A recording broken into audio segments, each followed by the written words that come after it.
I wish, I wish, I wish, I wish, I wish you would just go away. Good morning. And welcome to Monday morning, whatever these things are. They're not a show. They're not a blog. I don't know what to call it. When people say, "Well, what do you do every day for 2 years at 10 o'clock every morning?" And what do I call it? A show? A magical operation? I don't know what it is. Whatever it is, welcome and thank you for joining me. Once again, I hope you had a great weekend. And I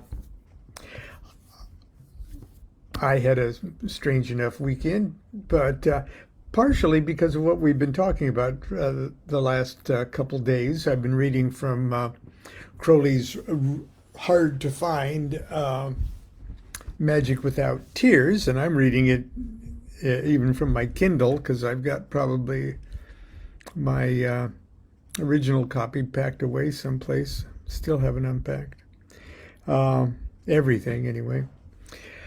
But we were talking about reincarnation, and yesterday we talked about he's answering a letter that a disciple had written him, a woman disciple had written him, asking if we were we meaning, I believe, magicians, modern magicians, particularly Crowley's AA students.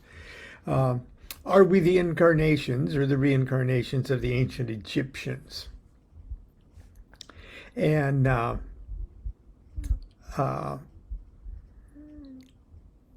Crowley's letter was amusing and touched on the subject of reincarnation, and I talked a little about what I wrote in My Life with the Spirits. I write something else in Angels, Demons, and Gods in the New Millennium in the chapter called Passing the Pylons. But there is another chapter just a couple chapters away in Magic Without Tears, where he answers a letter that more or less asks him outright about what is it that reincarnates when it incarnates. What of us does that? And his answer is so clean and so Kabbalistically lucid that, if that's not an oxymoron, that I wanted to share it with you today. It's chapter 47 in Magic Without Tears, and it's just called Reincarnation. And I'm not going to read the whole thing this morning because we'll be very brief this morning. And I'm just going to sort of jump around. But all the same, you are within your rights when you insist on knowing if I believe in reincarnation, and if so, why, and how do I feel about it. In the other letters, there's quite a lot of detail about the constitution of man. And there's my essay number 1 in Little Essays Toward Truth, which is another thing I think I read to you about a year ago. You had better get these things well fixed in your mind in case of what now follows should prove obscure. I can't be bothered to define all the technical terms all over again. Now he's going to cut to the chase. Do I believe in it? Yes. Why? 1. Because I remember a dozen or so of my previous lives on Earth. He refers to Magic chapter 6. 2. because no other theory satisfies my feeling for justice, for equilibrium, for Newton's third law of motion. 3. Because every religion asserts, or at least implies it in some sense or another.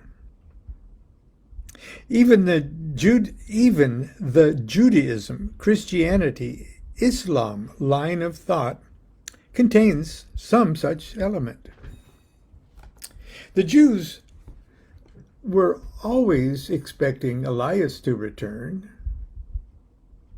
The disciples of Christ continually ask questions involving it, and I feel that the Mohammedan doctrine of Antichrist and the judgment at least toys with the idea.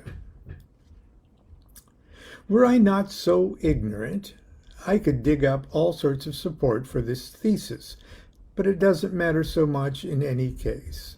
We do not trouble to find authority. We put our shirts on experience. Now, as to 1, what is the evidence for me? What is evidence for me is hearsay for you. So forget it. But there's a clear method of obtaining these memories for yourself. See Liber Thesharb. That's a kind of formal meditative exercise of thinking backwards into your life. And go to it. As to 2, it seems to me fairly obvious. The doctrine of karma is plain common sense. And although a terrestrial set of causes might conceivably have their effects on other planes of action, as of course they do, it seems less trouble for them to remain in their original ambit. As I pointed out long ago, the law of karma is the law of inertia.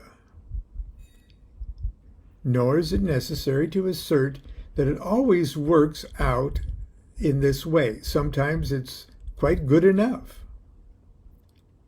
Besides, to say sometimes explains, or rather avoids, most of the evident objections to the theory, I grant you cheerfully that reincarnation is a comparatively rare occurrence, and it throws upon the objector the onus of proving an A or an E proposition.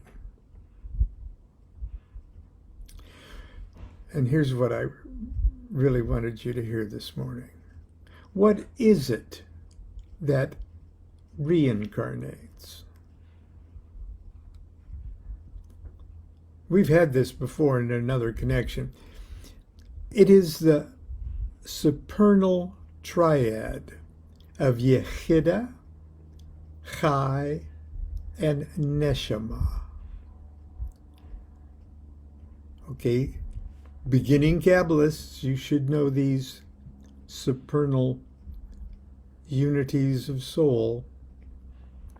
It is the supernal triad of Yechida, Chai, and Neshama that clothes the original Hadit, or point of view, with as much of the Ruach as human consciousness, Tifereth, has been able during a given life to attach itself by dint of persistent aspiration. Would you like me to run that past you one more time? What is it that reincarnates? It is the supernal triad of Yechida, Chai, and Neshama that clothes the original Hadit, or point of view, with as much of the Ruach as the human consciousness, Tifereth, has been able during a given life to attach to itself by dint of persistent aspiration. If there is not enough Ruach to ensure an adequate quota of memories, one could never become conscious of the continuity between one life and the next. Briefly, the orthodox theory is put forth by H.P.B. Blavatsky, is one that works off one's karma after death in Devachan, or Kamaloka, or some such place where the balance is exhausted. One may come back to earth or in some way or other carry on the great work. One theory, see Opus Lutetanium, the Paris working, says that when one is quite finished with earth problems, one is promoted to Venus, where bodies are liquid, and thence to Mercury, where they are gaseous, and finally to the Sun, where they are composed of pure fire. Eliphas Levi says, in suns we remember, in planets we forget. Most of this is the merest speculation, most of this is the merest speculation, useless and possibly harmful. But I don't mind relaxing occasionally to that extent. What is important is the oath. One who is vowed to the AA, to the AA's mission for mankind, who takes it dead seriously, and who will be neither frightened nor bored from its majestic purpose, may at any time bind himself by an oath to reject the rewards of Devachan and reincarnate immediately, again and again. By immediately is meant about 6 months before the birth of the new adept, about 3 months after his last death. It depends to some extent, no doubt, on whether he can find a suitable vehicle. Presumably, he will make some sort of preparation while still alive. It seems that I personally must have taken this oath quite a long while ago, for the incarnations which I actually remember leave very few gaps to be filled in the last dozen centuries or so. Now, dear sister, I don't like this letter at all. And I'm sorry I had to write it. For most of these statements are insusceptible of truth. And yet I feel their truth much more strongly than I have ventured to express. How many times have I warned you against feelings? Love's the law, love under will.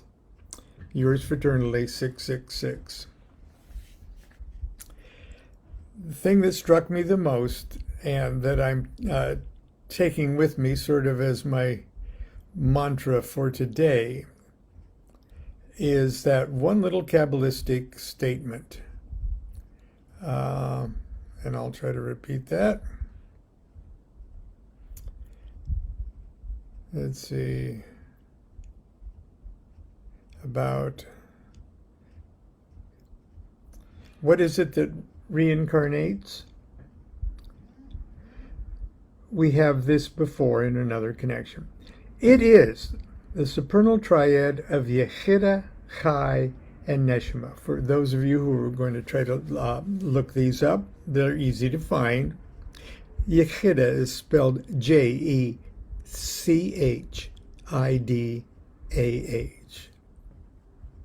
It's a primal unity of the soul. The Chai, or the life force itself, Chiah.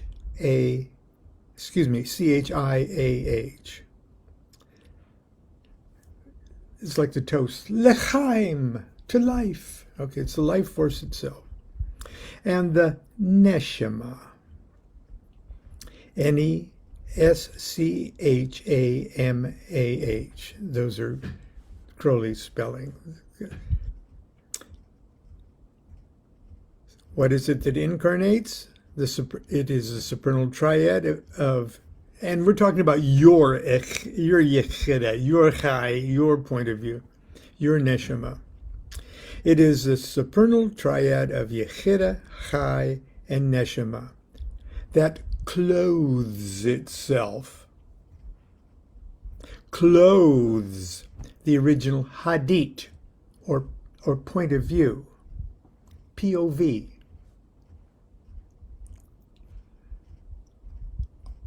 All of us are a point of view. Okay, well, the first lesson a magician learns is, oh, I'm the observer of my own existence. I recognize that I'm the center of not only my universe, but the universe. It's the point of view by which everything else happens to which everything is observed, the hadit.